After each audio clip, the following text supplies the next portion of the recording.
លោកស្រីប្រិយមិត្តអ្នកស្ដាប់ជាទីមេត្រីរវាងប្រព័ន្ធការពារដែនអាកាសដ្ឋានរបស់សហរដ្ឋអាមេរិកនិង S400 របស់រុស្ស៊ីតើមួយណាខ្លាំងជាងទី1 THAAD គឺជាប្រព័ន្ធកាំជ្រួចការពារតំបន់ខ្ពស់រយៈចម្ងាយខ្លី THAAD គឺជាប្រព័ន្ធអាវុធការពារដែលអាចដឹកជញ្ជូនបានយ៉ាងងាយស្រួលដើម្បីការពារប្រឆាំងទៅនឹងការគំរាមកំហែងដែនអាកាសដូចជាកាំជ្រួចប៉ាឡេស្ទិកយុទ្ធសាស្ត្រចាប់ចម្ងាយ200គីឡូម៉ែត្រនិងរយៈកម្ពស់ខ្ពស់រហូតដល់150គីឡូម៉ែត្រ THAAD មានតម្លៃប្រមាណ$3000 លាននេះបើយោងទៅតាមអ្នកដែលបានវាយតម្លៃស៊ើបការសម្ងាត់របស់សហរដ្ឋអាមេរិកប្រព័ន្ធ THAAD គឺជាខែលការពារទីតាំងយុទ្ធសាស្ត្រទីតាំងទាំងនោះគឺនឹងត្រូវបានការពារផងដែរជាមួយនឹងប្រព័ន្ធខែលការពារទាបនិងមធ្យមជាមួយនឹង Patriot PAC-3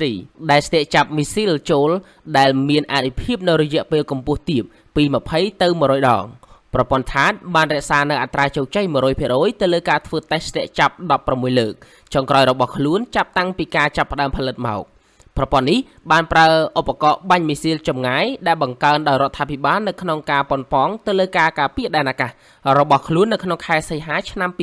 2019ជាលើកដំបូងដើម្បីពង្រីកនៅជួរតំបន់ការពាររបស់ខ្លួនកងទ័ពសហរដ្ឋអាមេរិកត្រូវបានគេរំពឹងថានឹងទទួលបាននូវមីស៊ីលបាញ់និងរ៉ាដាដែលមានមូលដ្ឋាននៅលើដីដែលអាចចាប់មីស៊ីលដោយ THAAD សរុបចំនួន1422គ្រាប់នៅក្នុង1នាទីនៅក្នុងឆ្នាំ1992ក្រុមហ៊ុន Lockheed Martin Missile and Space និងដៃគូក្រុមឧស្សាហកម្មផ្សេងទៀតបានទទួលកិច្ចសន្យាចំនួន$689 លានដើម្បីអភិវឌ្ឍប្រព័ន្ធ THAAD Raytheon ត្រូវបានគេជ្រើសរើសជាអ្នកម៉ៅការរងដើម្បីអភិវឌ្ឍរ៉ាដាដែលមានមូលដ្ឋាននៅលើដីកម្មវិធី THAAD បានឈានចូលដំណាក់កាលអភិវឌ្ឍវិស្វកម្មនិងផលិតកម្ម ADD នៅក្នុងឆ្នាំ2000ទី2 S400 Triumph S400 Triumph គឺជាឈ្មោះរាយការណ៍របស់អង្គការ NATO SA-21 Crawler គឺជាប្រព័ន្ធមីស៊ីលការពារអាកាសដែលត្រូវបានបង្កើតឡើងដោយការិយាល័យរចនាមជ្ឈិម Al-Aqsa របស់ប្រទេសរុស្ស៊ីប្រព័ន្ធថ្មីនេះជំនួសប្រព័ន្ធការពារដែនអាកាស S300P និង S200 របស់កងទ័ពរុស្ស៊ី S400 មានតម្លៃប្រមាណ$4000 លាននេះបើយោងទៅតាមអ្នកដែលបានធ្វើការវាយតម្លៃស៊ើបការសម្ងាត់របស់អង្គការ NATO S400 ត្រូវបានបង្កើតឡើងដោយការធ្វើឲ្យប្រសើរឡើងនៃប្រព័ន្ធមីស៊ីល S300 ស៊េរីនៃមីស៊ីលលើអាកាសប្រព័ន្ធនេះបានចូលបម្រើការនៅក្នុងខែមេសាឆ្នាំ2007ហើយ S400 ដំបូងត្រូវបានគេដាក់ពង្រាយនៅក្នុងការប្រយុទ្ធនៅក្នុងខែសីហាឆ្នាំ2007អង្គភាពការពារដែនអាកាសនៃតំបន់យោធាភាគខាងត្បូងនៃប្រទេសរុស្ស៊ីត្រូវបានបំពាក់ដោយអាវុធ S400 ទទួលបាននៅជ័យជំនះនៅក្នុងឆ្នាំ2012ប្រទេសរុស្ស៊ីបានផ្គត់ផ្គង់ S400 Triumph ចំនួន2កងដល់កងកម្លាំងប្រដាប់អាវុធចិននៅក្នុងខែកក្កដាឆ្នាំ2019ទូគីក៏បានបង្ហាញនៅចំណាប់អារម្មណ៍នៅក្នុងការទិញប្រព័ន្ធការពារដែនអាកាស S400 នៅកំឡុងពេលដែលពិពណ៌នា IDEF ឆ្នាំ2009កិច្ចសន្យាសម្រាប់ការប្រកួត S400 Triumph នៅក្នុងប្រទេសទូគីត្រូវបានចុះហត្ថលេខានៅក្នុងខែមេសាឆ្នាំ2017ហើយប្រកុលលើកទី1ត្រូវបានប្រកុលនៅក្នុងខែកក្កដាឆ្នាំ2019កាលពីខែតុលាឆ្នាំ2018ឥណ្ឌាបានចុះកិច្ចសន្យាទិញប្រព័ន្ធមីស៊ីល S400 ពីប្រទេសរុស្ស៊ីផងដែរប្រព័ន្ធមីស៊ីល S400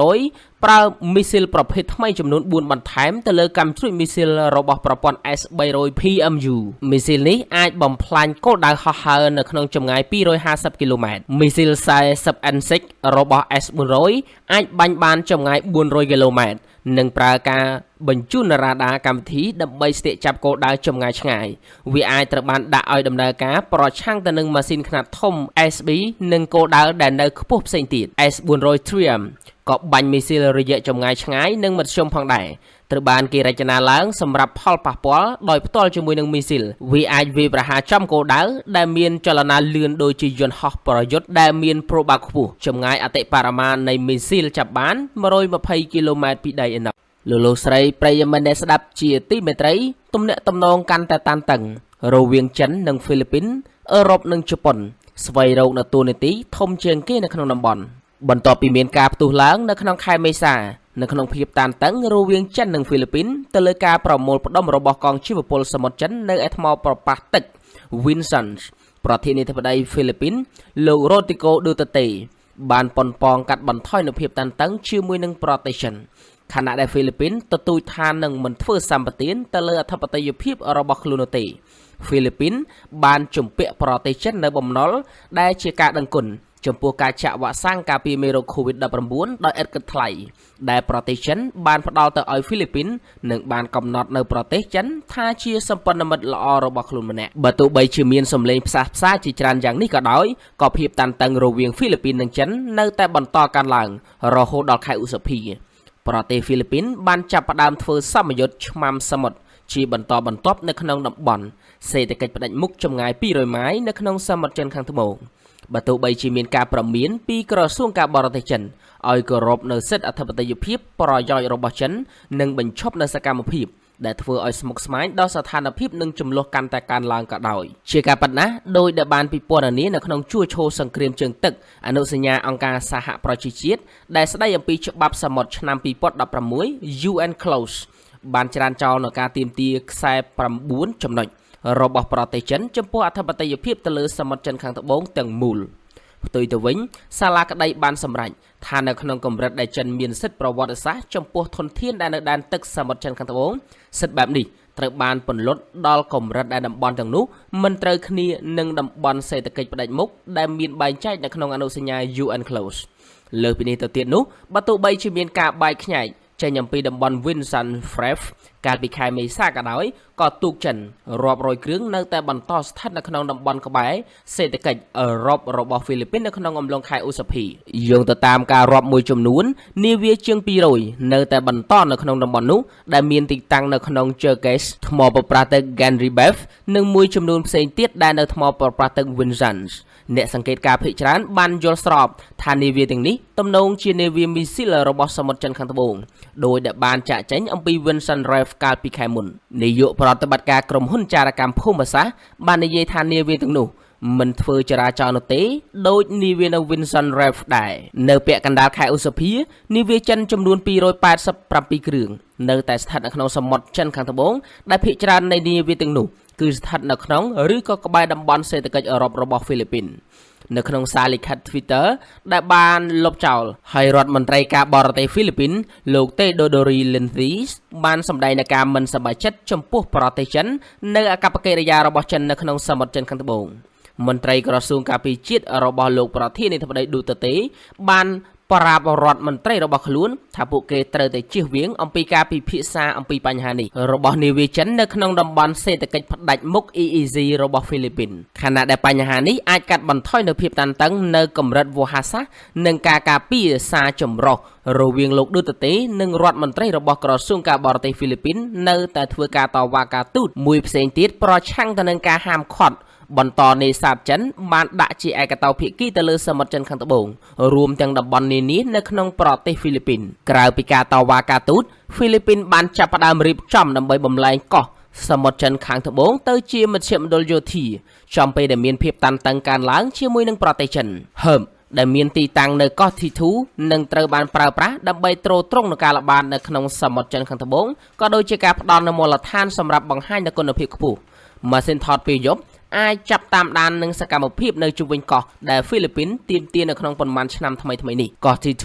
ដែលមានទីតាំងស្ថិតនៅកណ្ដាលសមុទ្រចិនខាងត្បូងគឺជាកន្លែងនៃការប៉ះទង្គិចគ្នាជាច្រើនរវាងប្រទេសចិននិងហ្វីលីពីនវាជាកន្លែងដំឡើងនៅយោធាពី3កន្លែងដូចជាបន្ទាយនិងប៉មទំនាក់ទំនងនិងមានប្រជាជនស៊ីវិលពី300នាក់នៅរស់នៅផងដែរខណៈដែលផែនការសម្រាប់ T2 គឺនៅតែស្ថិតនៅក្នុងដំណាក់កាលដំបូងនៅឡើយទីតាំងយោធាដែលបានអភិវឌ្ឍយ៉ាងល្អនៅចំកណ្ដាលសមុទ្រចិនខាងត្បូងអាចជាផលប្រយោជន៍នានានាពេលអនាគតរបស់សហរដ្ឋអាមេរិកផងដែរសេរីភាពនៃការធ្វើនាវាចរនៅសហរដ្ឋអាមេរិកជំរុញឲ្យមានការជជែកគ្នាពិភាក្សារវាងចិននិងសហរដ្ឋអាមេរិកយោធាសហរដ្ឋអាមេរិកបានបង្កើននូវវត្តមានរបស់ខ្លួននៅសមុទ្រចិនខាងត្បូងចំពេលដែលមានភាពតានតឹងកើនឡើងនៅក្នុងតំបន់កាលពីខែមេសាយន្តហោះយោធាអាមេរិកបានបំពេញនូវបេសកកម្មឆ្លប់យូកាតាមអាកាសយ៉ាងតិច65លើកពលគឺកើនឡើង 40% បើប្រៀបធៀបទៅនឹងឆ្នាំ2020ហើយសេរីភាពនៃការធ្វើនាវាចរថ្មីៗនេះនៅក្នុងប្រជុំកោះ Paracels បានធ្វើឲ្យមានការជជែកវែកញែកយ៉ាងក្តៅគគុករវាងសហរដ្ឋអាមេរិកនិងមហាយៈចិនប្រជុំកោះ Paracels ត្រូវបានទាមទារជាយូរណាស់មកហើយដោយចិនក៏ដូចជាតៃវ៉ាន់និងវៀតណាមផងដែរអ្នកទាមទារសំណងទាំង3ភាគីទាមទារទាំងការអនុញ្ញាតឬក៏ការជូនដំណឹងជា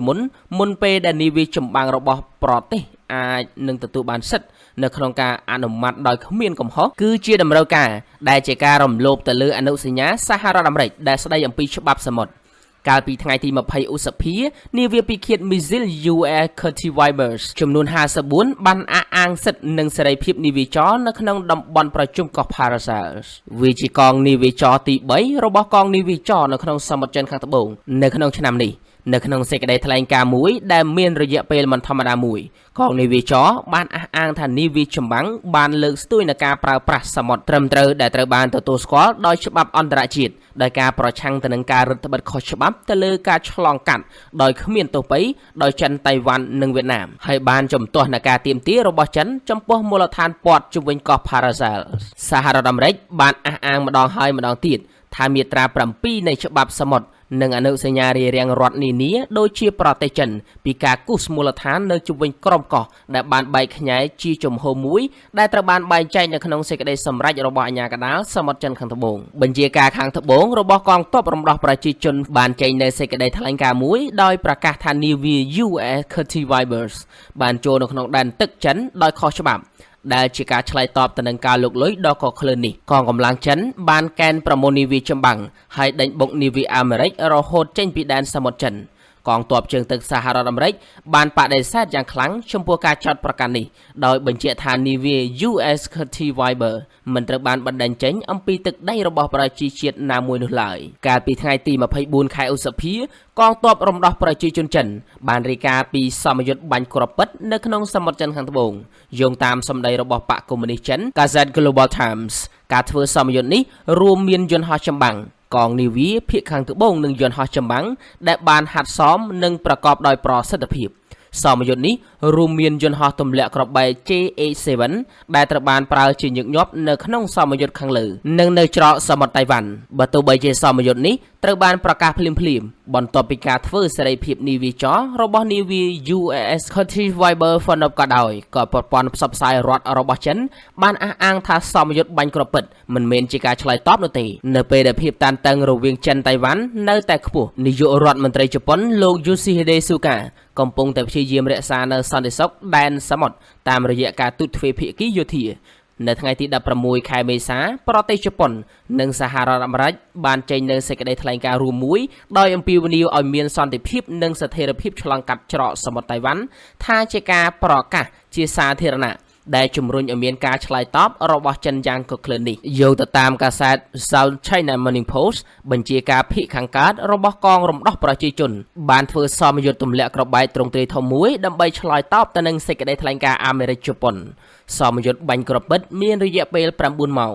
និងរាប់បញ្ចូលទាំងយន្តហោះទម្លាក់គ្រាប់បែកយុទ្ធសាស្ត្រ H-6K រាប់សិបគ្រឿងផងដែរជប៉ុនក៏ប្រហែលជាបានធ្វើនៅប្រតិបត្តិការឃ្លាំមើលរួមគ្នាមួយជាមួយនឹងតៃវ៉ាន់រូបភាពផ្កាយរណបដែលចាប់ពីថ្ងៃទី1ឧសភាបង្ហាញពីកងនាវាជប៉ុននិងតៃវ៉ាន់ដែលបានអមដំណើរនាវាចម្បាំងកងទ័ពរំដោះប្រជាជនចិន Flaminsu ដែលបានធ្វើការឆ្លងកាត់ច្រក Miyagugu ដែលមានចម្ងាយ70ម៉ាយល៍រវាងកោះតៃវ៉ាន់និងកោះ Yunonako របស់ជប៉ុនបើទោះបីជាមន្ត្រីមកពីរដ្ឋាភិបាលមិនបានបញ្ជាក់អំពីកិច្ចសហប្រតិបត្តិការដែលគួរឲ្យសង្ស័យក៏ដោយApple Daily របស់តៃប៉េបានពិពណ៌នាថាវាជាប្រតិបត្តិការឃ្លាំមើលរួមគ្នារវាងតៃវ៉ាន់និងជប៉ុនសកម្មភាពថ្មីៗរបស់លោក Suga ដែលអះអាងថាដើម្បីធានានូវស្ថិរភាពដែនសមុទ្រនៅក្នុងតំបន់ត្រូវបានគាំទ្រយ៉ាងខ្លាំងដោយមនោសញ្ចេតនាសាធារណៈរបស់ជប៉ុនការស្ទង់មតិរបស់ Nikkei បានរកឃើញថាប្រជាជនជប៉ុន 73% គាំទ្រដល់ការបដិញ្ញាចិត្តរបស់ប្រជាជាតិរបស់ខ្លួននៅក្នុងការថែរក្សានូវស្ថិរភាពនៅក្នុងច្រកសមុទ្រតៃវ៉ាន់នៅខែមេសាសហភាពអឺរ៉ុបបានអនុម័តយុទ្ធសាស្ត្រមួយសម្រាប់ Indo-Pacific ក្រោមចំណងជើងថា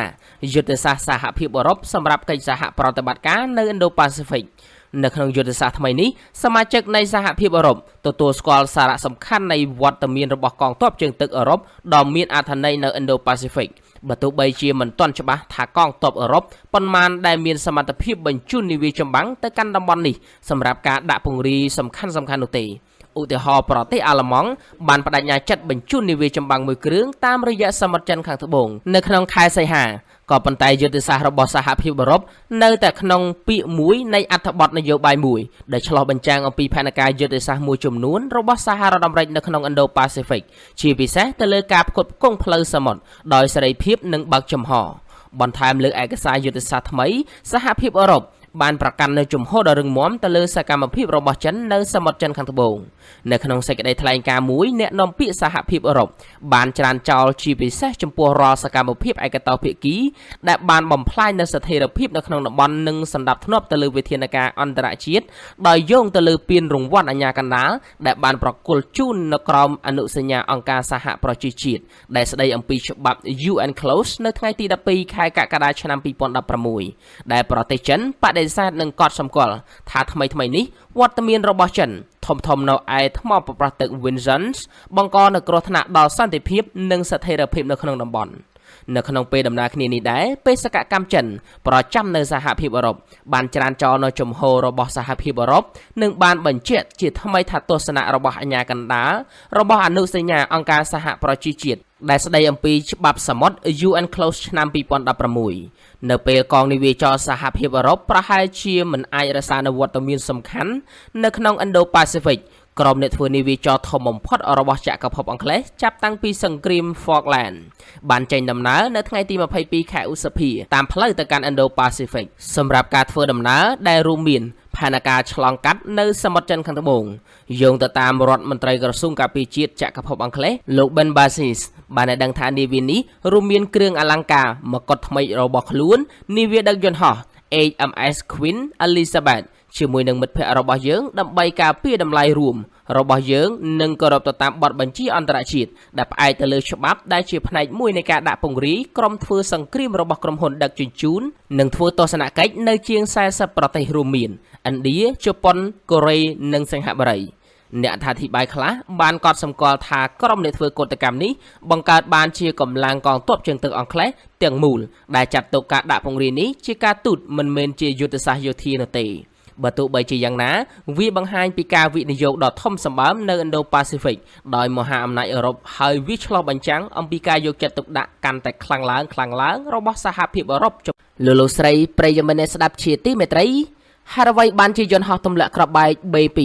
របស់សហរដ្ឋអាមេរិកគួរឲ្យខ្លាចខ្លាំងបំផុតបែបនេះនៅថ្ងៃនេះយើងខ្ញុំសូមលើកយកយន្តហោះទម្លាក់គ្រាប់បែក B2 Spirit របស់សហរដ្ឋអាមេរិកមកធ្វើការនិយាយរៀបរាប់អំពីលក្ខណៈពិសេសរបស់វាដើម្បីបង្ហាញជូនដល់លោកអ្នកដើម្បីធ្វើការស្វែងយល់ជាបន្តយន្តហោះទម្លាក់គ្រាប់បែក B2 Spirit គឺជារបស់សហរដ្ឋអាមេរិកដែលផលិតតាំងពីសម័យសង្គ្រាមត្រជាក់មកម្ល៉េះដែលវាត្រូវបានធ្វើការហោះហើរជាលើកដំបូងនៅក្នុងថ្ងៃទី17ខែកក្កដាឆ្នាំ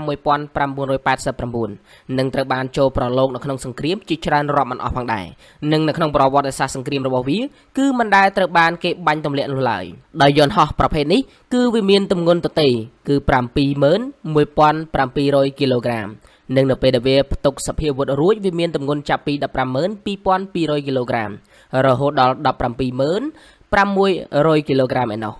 ហើយវាមានបណ្ដោយប្រវែង21ម៉ែត្រនិងមានស្លាបប្រវែង 52.4 ម៉ែត្រកម្ពស់ 5.18 ម៉ែត្រដោយប្រើប្រាស់ម៉ាស៊ីនចំនួន4ដែលហោះហើរល្បឿនលឿនបំផុតនោះគឺ 1010 គីឡូម៉ែត្រនៅក្នុងរយៈពេលតែ1ម៉ោងនិងល្បឿនធម្មតារយៈពេល900គីឡូម៉ែត្រនៅក្នុង1ម៉ោងដោយយន្តហោះនេះអាចហោះបានចម្ងាយ 11,000 គីឡូម៉ែត្រនិងអាចហោះបានកម្ពស់ 15,200 គីឡូម៉ែត្រដោយវាមានកៅអីចំនួន2សម្រាប់អ្នកបើកបរ2នាក់ដើម្បីផ្លាស់ប្ដូរវេនគ្នាសម្រាប់ដោយយន្តហោះទម្លាក់គ្រាប់បែកប្រភេទយុទ្ធសាស្ត្រ B2 Spirit នេះអាចបំពាក់សភាវុធមានដូចជាមីស៊ីល AGM-129 ACM AGM-158 JSSM គ្រាប់បែកនុយក្លេអ៊ែរ B81 ឬក៏ B83 គ្រាប់បែកនាំផ្លូវ GAM-133 GAM-154C គ្រាប់បែក GBU 38 GBU 36និង GBU 57ជាដើម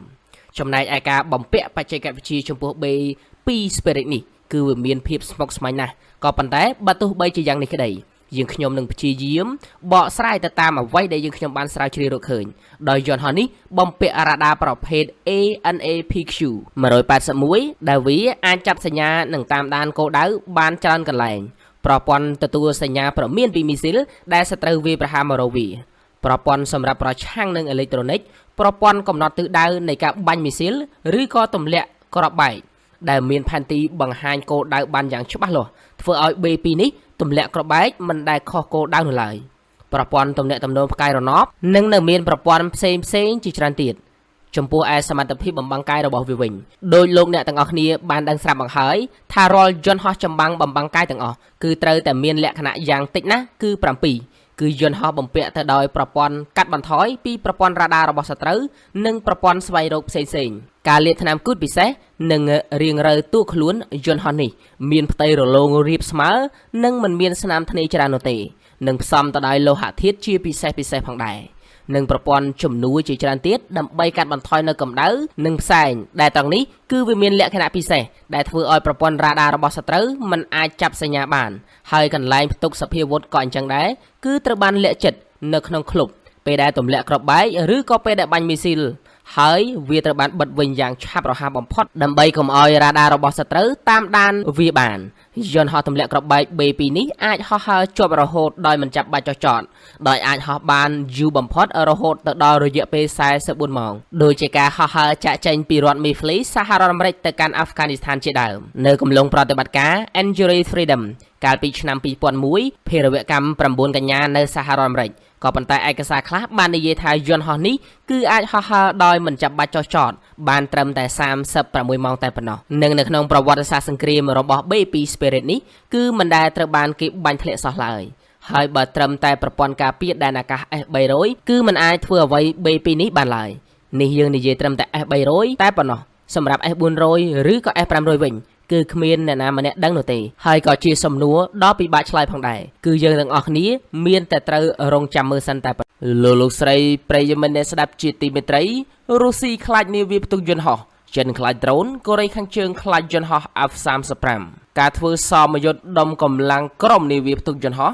រុស្ស៊ីភ្នែកសនិយាយបកមកកាន់ចិនពេលឮថាអាមេរិកត្រៀមនឹងបញ្ជូនដ្រូនទៅកាន់កោះតៃវ៉ាន់មានការផន់ភាំងនិងប្រតិកម្មខ្លាំងណាស់ងាកមកនិយាយអំពីកូរ៉េខាងជើងវិញឮថាប្រទេសនេះខ្លាចយន្តហោះ F-35 ខ្លាំងណាស់ខណៈដែលទំនាក់ទំនងរវាងកូរ៉េខាងជើងនិងកូរ៉េខាងត្បូងបានធ្លាក់ចុះទីក្រុង Washington និងទីក្រុង Seoul បានបន្តធ្វើការវិនិយោគទៅលើបច្ចេកវិទ្យាដែលមានគោលបំណងការពារសន្តិសុខរបស់ប្រទេសកូរ៉េខាងត្បូងដោយសារតែភាពអាចប្រើប្រាស់របស់វាវេទិកាប្រយុទ្ធរួមគ្នានៃយន្តហោះចម្បាំង F-35 បានក្លាយទៅជាផ្នែកមួយដ៏សំខាន់មួយនៅក្នុងឧបករណ៍រួមគ្នារវាងអាមេរិកនិងកូរ៉េខាងត្បូងនៅក្នុងការរារាំងនិងកម្ចាត់នូវភាពឈ្លានពានរបស់កូរ៉េខាងជើងទីក្រុងព្យុងយ៉ាងបានប្រតិកម្មដោយកំហឹងចំពោះសេចក្តីរាយការណ៍មុននេះថាកងទ័ពអាកាសរបស់កូរ៉េខាងត្បូងកំពុងត្រៀមទទួលយកយន្តហោះចម្បាំងប្រភេទ F-35 លើកដំបូងរបស់ខ្លួនដោយហៅការទិញយន្តហោះនេះជាយន្តហោះបំបាំងកាយចំនួនទី5របស់កូរ៉េខាងត្បូងពីក្រុមហ៊ុន Lockheed Martin ថាជាសកម្មភាពដ៏គ្រោះថ្នាក់បំផុតហើយគម្រាមថាទម្រាំតែកូរ៉េខាងត្បូងបានដឹងគឺវាយឺតពេលទៅហើយក៏ប៉ុន្តែនៅក្នុងចំណោមគម្រោងការទាមទារការពីជាតិដែលកំពុងតែដំណើរការទាំងអស់ហេតុអ្វីបានជាការយកយន្តហោះ F-35 របស់កូរ៉េខាងត្បូងបានធ្វើឲ្យមានប្រតិកម្មយ៉ាងខ្លាំងពីសហភាគីកូរ៉េខាងជើងការបង្កើតយោធារបស់កូរ៉េខាងជើងបានដាក់បញ្ចូលទៅក្នុងកងប្រតិបត្តិការក្រុមកងកម្លាំងយន្តហោះ F-35 របស់កងទ័ពអាកាសរបស់កូរ៉េខាងត្បូងនិងសម្រាប់ហេតុផលដ៏ល្អមានយុទ្ធសាស្ត្រសម្រាប់ខ្សែសង្វាក់នៅក្នុងគោលនយោបាយរបស់កូរ៉េខាងត្បូងពលគឺផែនការរកឃើញអំពីបបហេតុដើម្បីប្រតិបត្តិការវាយប្រហារជាក់លាក់ភ្លាមប្រឆាំងទៅនឹងទីតាំងមីស៊ីលរបស់កូរ៉េខាងជើងនិងទ្រព្យសម្បត្តិយោធាដទៃទៀតផងដែរផលិតកម្មឬការទិញយន្តហោះចម្បាំង F-35 របស់កូរ៉េខាងត្បូងនេះនឹងជួយបង្កើននូវសមត្ថភាពរបស់ខ្លួននៅក្នុងការជ្រៀតចូលដ៏ជ្រៅទៅកាន់ដែនអាកាសរបស់កូរ៉េខាងជើងនិងបង្ក្រាបទីតាំងការពារមីស៊ីលដែនអាកាសរបស់កូរ៉េខាងជើងដែលធ្វើឲ្យយុទ្ធសាស្ត្រសម្រាប់ខ្សែសង្វាក់ Killer Jones នឹងក្លាយទៅជាការពិតជាងពេលមុនទាំងអស់ជាមួយនឹងសមត្ថភាពបំបាំងកាយដ៏ខ្ពស់និងសមត្ថភាពវាយប្រហារទៅលើដីយ៉ាងទូលំទូលាយយន្តហោះចម្បាំង F-35 ក៏អាចធ្វើឲ្យអន្តរាយដល់ការដំឡើងនៅកំភ្លើងធំនៅសម័យសង្គ្រាមត្រជាក់របស់កូរ៉េខាងជើងផងដែរផែនការ Killer Chance អនុញ្ញាតឲ្យមានសមត្ថភាពនៃការវាយលុករបស់កូរ៉េខាងជើងដើម្បីឆ្លើយតបទៅនឹងការវាយប្រហារដំបូងរបស់កូរ៉េខាងត្បូង យន្តហោះចម្បាំង F-35 អាចធ្វើឲ្យមានភាពខុសគ្នាដ៏មានន័យជ្រៅលើសពីសមរភូមិជាមួយនឹងឈុតទំនើបនៃឧបករណ៍ចាប់សញ្ញានិងសមត្ថភាពបង្កើតរូបភាពប្រកបដោយភាពស្វាហាប់នៅលើសមរភូមិដែលអាចផ្គត់ផ្គង់អង្គភាពនៅជិតៗនោះយន្តហោះចម្បាំងរបស់អាមេរិកនិងកូរ៉េខាងត្បូង F-35 អាចនឹងដឹកនាំនូវកិច្ចខិតខំប្រឹងប្រែងរបស់កូរ៉េខាងត្បូងនៅក្នុងការទប់ស្កាត់និងការវាយប្រហារសងសឹកពីកូរ៉េខាងជើងនិងការខូចខាតតិចតួចចំពោះហេដ្ឋារចនាសម្ព័ន្ធរបស់សាធារណរដ្ឋកូរ៉េគឺកូរ៉េខាងត្បូងកម្មជ្រួចមីស៊ីលបានបាញ់ពីដីទៅលើអាកាសចុងក្រោយរបស់កូរ៉េខាងជើង KN-06 ដែលចេញពី S-300 របស់រុស្ស៊ីនៅក្នុងទសវត្សរ៍ទី70អាចប្រឆាំងនៅត្រឹមតែស៊េរីអន់តែប៉ុណ្ណោះដូចជា F-15 និងប្រភេទចុងក្រោយរបស់វាតែប៉ុណ្ណោះក៏ប៉ុន្តែបើលេងជាមួយនឹង F-35 ដេកស្អាតមិនថា S-400 នោះទេ S-400 បានតែទ្រឹស្ដីលើមាត់តែប៉ុណ្ណោះតែការអនុវត្តមិនដឹងថាសញ្ញា F-35 នៅទីណានោះទេនិយាយចំទៅកងកម្លាំងប្រឆាំងអាកាសរបស់កូរ៉េខាងជើងខ្វះមធ្យោបាយទប់ទល់ទៅនឹងអាវុធប្រកបដោយប្រសិទ្ធភាពដូចជាយន្តហោះចម្បាំង F-35 ទន្ទឹមនឹងនេះដែរក្រុមអ្នកប្រយុទ្ធនៅសម័យសង្គ្រាមត្រជាក់របស់កូរ៉េខាងជើងមិនស្ថិតនៅក្នុងស្ថានភាពដែលល្អប្រសើរជាងបរិបទអាកាសទល់នឹងស្លាប់យន្តហោះ F-35 ឡើយមិនថាការវាយប្រហារជាក់លាក់ណាមួយប្រឆាំងទៅនឹងទីតាំងនុយក្លេអ៊ែររបស់កូរ៉េខាងជើងឬក៏នៅក្នុងបរិបទនៃចំនួនសាមញ្ញដ៏ធំជាងឧបទ្វីបកូរ៉េវេទិកា F-35 ផ្ដល់ឲ្យនៅសហរដ្ឋអាមេរិកនិងសម្ព័ន្ធមិត្តរបស់ខ្លួននៅលទ្ធភាពនៅក្នុងការដកហូតចំនួនអនាគតជាមួយនឹងកូរ៉េខាងជើងយ៉ាងឆាប់រហ័សប្រកបដោយប្រសិទ្ធភាពនិងមានហានិភ័យតិចតួចបំផុតចំពោះទ្រព្យសម្បត្តិអាមេរិកនិងសម្ព័ន្ធមិត្តរបស់ខ្លួនផលិតកម្មយន្តហោះចម្បាំងស៊េរីទំនើបនេះបញ្ជូនសញ្ញាមិនខុសទៅកាន់ទីក្រុងព្យុងយ៉ាងថាកូរ៉េខាងត្បូងនិងសហរដ្ឋអាមេរិកគឺមានសមត្ថភាពជាងនៅក្នុងការឆ្លើយតបចំពោះការឈ្លានពានជាមួយនឹងកម្លាំងដែនអាកាសដ៏លើសបើគ្មានការប្រែប្រួលនោះទេលោកโจ Biden ប្រធានាធិបតីអាមេរិកនឹងមានវត្តមានចូលរួមដោយផ្ទាល់នៅក្នុងកិច្ចប្រជុំជាច្រើននៅក្នុងខែមិថុនាឆ្នាំ2021នេះតាមរយៈការវិភាគដែលបង្ហាញឲ្យដឹងនៅថ្ងៃទី11និង12មិថុនាលោកនឹងចូលរួមកិច្ចប្រជុំ G7 ជាមួយនឹងអង់គ្លេសកាណាដាបារាំងអាល្លឺម៉ង់អ៊ីតាលីនិងប្រទេសជប៉ុនរៀបចំឡើងនៅក្នុងប្រទេសអង់គ្លេសបន្ទាប់មកលោកនឹងឆ្លៀតចូលជួបសុខទុក្ខម្ចាស់ក្សត្រីអេលីសាបេតទី2របស់អង់គ្លេសផងដែរក្រោយមកទៀតលោក Biden ត្រូវធ្វើដំណើរទៅទីក្រុង Brussels នៃប្រទេស Belgium ដើម្បីចូលរួមកិច្ចប្រជុំ NATO នៅថ្ងៃទី14មិថុនាហើយនឹងជួបប្រជុំជាមួយនឹងសហភាពអឺរ៉ុបនៅថ្ងៃទី15មិថុនាមុនជួបពិភាក្សាការងារដោយផ្ទាល់ជាមួយប្រធានាធិបតីរុស្ស៊ីលោក Vladimir Putin ដែលធ្វើឡើងនៅថ្ងៃទី16មិថុនានៅក្នុងទីក្រុង Geneva នៃប្រទេសស្វីសតាមរយៈការសរសេរសារផ្ញើទៅកាន់សារព័ត៌មាន Washington Post មុនដំណើរទស្សនកិច្ចមកដល់លោក Joe Biden សង្កត់ធ្ងន់ថាលោកនឹងប្រយុទ្ធតតាំងចំពោះការកំណត់ទៅលើប្រជាធិបតេយ្យលោកចោទជាសំណួរថាតើសម្ព័ន្ធភាពប្រជាធិបតេយ្យនិងស្ថាប័នដែលមានទ្រង់ទ្រាយធំធេងនៅសតវត្សរ៍ចុងក្រោយនេះនឹងបង្ហាញពីសមត្ថភាពរបស់ពួកគេនៅក្នុងការប្រឆាំងទៅនឹងការគំរាមកំហែងក៏ដូចជាសត្រូវសម័យថ្មីបានដែរឬទេលោកជឿជាក់ថាចម្លើយគឺពិតជាអាចស្ថិតនៅអឺរ៉ុបនៅក្នុងសប្តាហ៍នេះលោកក៏មានឱកាសនៅក្នុងការបង្ហាញវាឲ្យគេឃើញផងដែរលោក Biden ក៏បានរំលេចពីការវិលទៅរកទស្សនៈពិភពលោកបែបប្រពៃណីរបស់អាមេរិកវិញបន្ទាប់ពីរយៈពេល4ឆ្នាំក្នុងអំឡុងពេលលោក Donald Trump កាន់តំណែងប្រធានាធិបតីការលោក Donald Trump កាន់អំណាចលោកបានអនុវត្តគោលនយោបាយគិតអាមេរិកដំបូងគេនោះគឺមានន័យថាអ្វីៗត្រូវតែអាមេរិកទី1ដូច្នេះប្រទេសផ្សេងមិនសំខាន់ជាងអាមេរិកឡើយវាគឺជាមូលហេតុដែលការនោះធ្វើឲ្យលោក Donald Trump បានសម្រេចចិត្តដកអាមេរិកចេញពីកិច្ចព្រមព្រៀងធំៗដូចជាកិច្ចព្រមព្រៀងប្រែប្រួលអាកាសធាតុទីក្រុងប៉ារីសកិច្ចព្រមព្រៀងនុយក្លេអ៊ែរអ៊ីរ៉ង់ជាដើមលោក Trump បានបោះសម្ដីមួយឃ្លាដែរថាអាមេរិកមិនអាចធ្វើជាប៉ូលីសពិភពលោកបានទេក៏ប៉ុន្តែសម្រាប់លោក Joe Biden តាំងពីក្នុងយុទ្ធនាការឃោសនាបោះឆ្នោតគឺលោកបដិញ្ញានឹងធ្វើឲ្យសហរដ្ឋអាមេរិកមានមុខមាត់លើឆាកអន្តរជាតិជាថ្មីឲ្យក្លាយទៅជាមហាអំណាចដូចមុនបន្ទាប់ពីប្រេះឆាជាមួយសម្ព័ន្ធមិត្តមួយចំនួនអ្នកតាមដានស្ថានភាពជាច្រើនក៏បានបញ្ចេញទស្សនៈដែរថាប្រសិនបើលោក Biden ចង់ឲ្យអាមេរិកលេចធ្លោដូចមុនមានការងារធ្ងន់ធ្ងរជាច្រើនដែលត្រូវយកចិត្តទុកដាក់ខ្ពស់តួយ៉ាងគឺការជួសជុលទំនាក់ទំនងរកម្មរកូសរវាងអាមេរិកជាមួយនឹងសម្ព័ន្ធមិត្តដែលកើតឡើងនៅក្នុងអំឡុងពេលលោក Donald Trump ជាប្រធានាធិបតីជាងនេះទៅទៀតត្រូវបង្ហាញពីការយកចិត្តទុកដាក់របស់អាមេរិកទៅលើកិច្ចព្រមព្រៀងសំខាន់ៗនិងផ្ដល់តម្លៃដល់គោលនយោបាយពហុភាគីនិយមមិនមែនឯកតោភាគីនិយមដោយលោក Trump ធ្លាប់ធ្វើនោះឡើយ សម្ព័ន្ធភាពជាមួយអឺរ៉ុបដែលរង្គោះរង្គើដោយសារតែលោកត្រាំលោក Biden ត្រូវតែជាអ្នកជួសជុលឡើងវិញចំពោះកិច្ចជំនួបជាមួយនឹងប្រធានាធិបតីរុស្ស៊ីលោក Vladimir Putin ដែលគ្រោងធ្វើឡើងនៅថ្ងៃទី16មិថុនានេះក៏មានរំលេចនៅរបៀបវរៈជាច្រើនផងដែរតាមការបញ្ជាក់នៅក្នុងសេចក្តីថ្លែងការណ៍របស់សេតាវិមានកាលពីខែឧសភាលោក Biden គ្រោងជជែកពីការស្ដារទំនាក់ទំនងអាមេរិករុស្ស៊ីឡើងវិញពិភាក្សាពីបញ្ហានៅក្នុងប្រទេសអ៊ុយក្រែនរួមនឹងភាពប្រទាំងប្រទេសមួយចំនួនទៀតលោក Biden ធ្លាប់បានបន្ទោសរុស្ស៊ីពាក់ព័ន្ធទៅនឹងការវាយប្រហារតាមអ៊ីនធឺណិតការជ្រៀតជ្រែកកិច្ចការបោះឆ្នោតនៅសហរដ្ឋអាមេរិកនិងហេតុការណ៍ថ្មីចុងក្រោយគឺចោទថារុស្ស៊ីស្ថិតនៅពីក្រោយការវាយប្រហារប្រឆាំងក្រុមហ៊ុនប្រេងរបស់អាមេរិកទាំងអស់នេះគឺជារឿងដែលត្រូវលើកយកមកតទល់ជាមួយលោកពូទីនហើយបើទោះបីមិនទាន់ដឹងពីលទ្ធផលយ៉ាងណាក៏ប៉ុន្តែមន្ត្រីអាមេរិកនាំគ្នាដាក់ក្តីរំពឹងថារុស្ស៊ីនឹងព្រមស្ដារចំណងមិត្តភាពធ្លាក់ដុនដាបឲ្យល្អជាងមុន